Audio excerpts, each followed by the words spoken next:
Assalamualaikum warahmatullahi wabarakatuh. Pada kesempatan kali ini, izinkanlah saya untuk menyampaikan sedikit tausiah teman-teman. Ridha Allah terletak pada ridha kedua orang tua.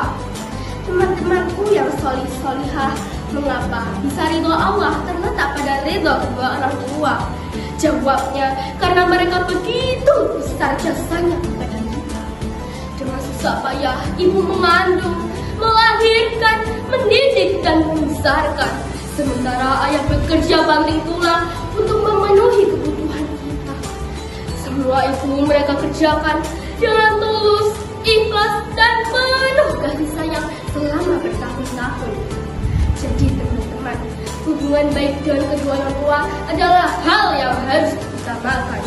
Bukankah Rasulullah SAW telah bersabda dalam hadis Tirmizi yang berbunyi, Ridallahu fi ridal walidain wa suhtullahi fi suhtil walidain.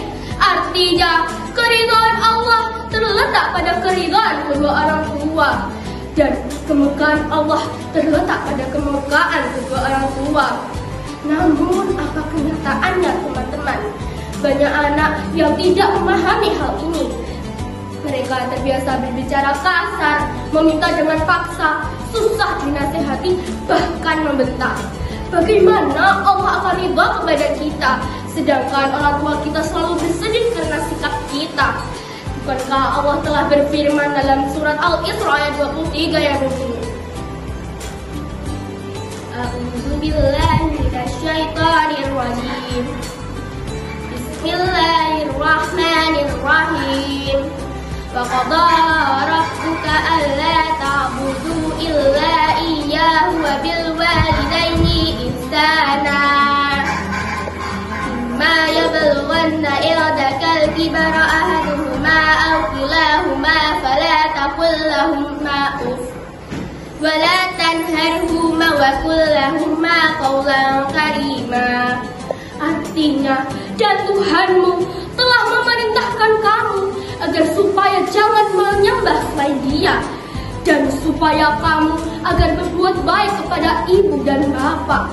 Jika salah seorang atau kedua-duanya dalam pemeliharaanmu berusia lanjut, maka sekali-kali janganlah berkata dan janganlah kamu membentak keduanya, dan ucapkanlah perkataan yang hormat.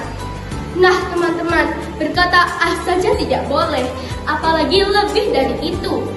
Bukankah telah banyak contoh kisah manusia yang hidupnya bahagia karena memuliakan dan berbakti kepada orang tuanya?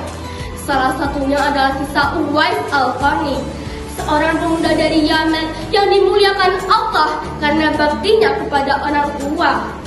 Uwais bukanlah orang kaya. Uwais hanyalah pemuda pengembala kambing. Ia tinggal bersama ibunya yang lumpuh. Apapun keinginan ibunya selalu ia turuti. Hingga suatu ketika sang ibu menginginkan beribadah haji. Padahal jarak Yaman dengan kota Mekah hampir 600 km. Meski sangat berat teman-teman, Uwais pun berusaha mewujudkannya. Apa yang dilakukan Uwais teman-teman? Ia membeli seekor anak domba yang baru lahir dengan uang hasil bekerja kerasnya mengembalakan kambing. Kemudian ia bangun kandang di atas bukit. Di atas bukit. Ia sengaja melatih fisiknya agar kuat. Tiap pagi ia gendong anak domba itu untuk menuruni bukit. Sorenya, ia gendong anak domba itu untuk naik ke bukit. Begitu setiap hari, hingga anak domba itu memiliki berat 100 kg. Ternyata dengan cara itu, fisik Uwais menjadi sangat kuat. Dan ia pun berangkat ke Mekah dengan menggendong ibunya. Ia menggendong ibunya selama hampir sejauh 600 km, melintasi padang pasir di waktu siang dan dinginnya di waktu malam. Allahu Akbar. Inilah teman-teman kisah perjuangan Uwais untuk mendapatkan ridha sang ibu. Sampai-sampai Allah memuliakannya dengan sebutan manusia langit karena doanya yang paling terkabul di waktu itu. Sampai-sampai Rasulullah SAW meminta sahabatnya Umar bin Khattab dan Ali bin Abi Thalib meminta doa kepadanya. Dibandingkan dengan Quraisy, teman-teman, apa yang sudah kita lakukan untuk menunjukkan bakti kita? Jika ridha Allah yang ingin kita dapatkan, maka sudah sepantasnya kita berbuat baik kepada ibu dan bapak. Semoga Allah senantiasa membimbing kita untuk mendapatkan ridha tersebut. Allahumma amin.